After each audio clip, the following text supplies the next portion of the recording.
তো hello friends, তো আজকে আমি তোমাদের সঙ্গে একটা মিনি ব্লগ শেয়ার করছি। তো আজকে আমি চলে এসেছি, দেখতে পাচ্ছি রান্নাঘরে। এদিকে ভাত বসিয়ে দিয়েছি, আর এদিকে দেখো বাবা সুন্দর মাছ নিয়ে এসেছে, একদম টাটকা জ্যান্ত মাছ। আর হচ্ছে যে এখানে আমি চাল ভিজিয়ে রেখেছি। তোমাদের আরেকটা কথা বলি, তোমরা না বাড়িতে চালটা মিনিমাম 8 ঘন্টা আগে ভিজিয়ে রেখে ভাতটা করো, দেখবে ভাতটা কিন্তু খুব ভালো হয়। তো চলো এখন আমি মাছটা ধুয়ে নেবো, তারপর আমি রান্নাটা করবো। অবশ্যই তোমাদের সঙ্গে শেয়ার করছি, তোমরা দেখো। তো মাছটা আমি ভালো করে পরিষ্কার করে ধুয়ে নিচ্ছি। ধুয়ে নেওয়ার পরে আমি লবণ হলুদ দিয়ে ভালো করে মেখে আমি মাছটা ভাজবো। এখানে লঙ্কার গুঁড়ো দিচ্ছি না, কারণ আমার মেয়ে তো ছোটো, ওই মাছের ঝোলটাই খাবে। তো যার জন্য আমি আর লঙ্কার গুঁড়োটা দিলাম না মাছে।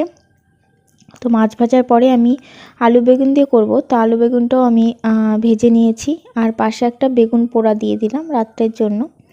তো আমি টমেটো আর পেঁয়াজ কুচি ভালো করে জিরা ফোড়ন দিয়ে ভেজে নিয়েছি, সাথে লবণ হলুদ দিয়ে আমি মশলাটা অ্যাড করে নিলাম। মশলা হচ্ছে যে পেঁয়াজ, লঙ্কা আর